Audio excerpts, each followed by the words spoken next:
Pas protestës së opozitës me 22 mars, kryedemokrati Sali Berisha paralajmëroi për shkallëzim të aksionit opozitar në të gjithë vendin. Mesazhi është i qartë. Në Shqipëri, në kushtet e autokracisë, të shundimit e Edi Ramës nuk ka dhe nuk mund të ketë më paqe dhe stabilitet. Betejë jonë do njoh vetëm ngjitje. Ajo do përfshi të gjithë Shqipërinë dhe do të jetë e pandërprerë gjën largimin përfundimtar të kësaj organizate kriminale me në krye Edi Ramën. Edi Ramën e akuzoi se përdori dhunë ndaj protestuesve, ndërsa e cilësoi në skenim të kryeministrit dërgimin në spital të disa efektivëve pas lëndimeve në tubimin e opozitës. Por nuk ka asnjë polic të plagosur. Dhe djes inskenimi i turpshëm i Edi Ramës. Çfarë kishin bërë dje? Ta dini ju. Kishin çuar 5 policë dhe i kishin shtri në ato shtrejt, po ata s'kishin gjë. Zhveshen mjek, të isha unë atje, edhe s'kishin asnjë plag, asnjë gjë. Toj dhe la muaj, absolute kjo, se mund të duket po. Shkoj ky shanatari për t'i dhënë pompë për thënë, po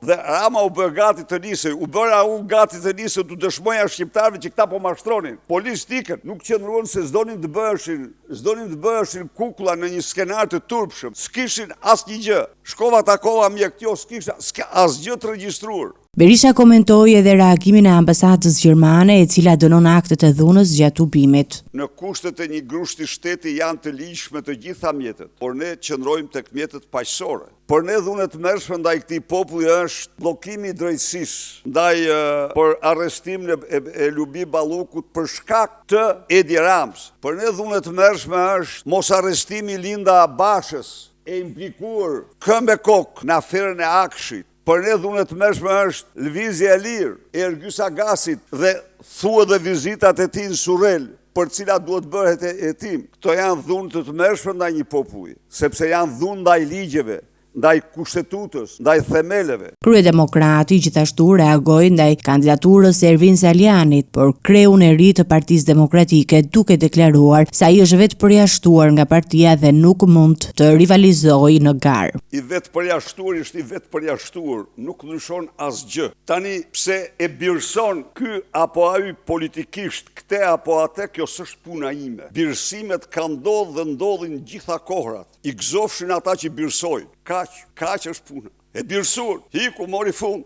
Deklaratat e Berishës vijnë pak ditë pas nisjes së turit të Salianit në disa deg të Partisë Demokratike.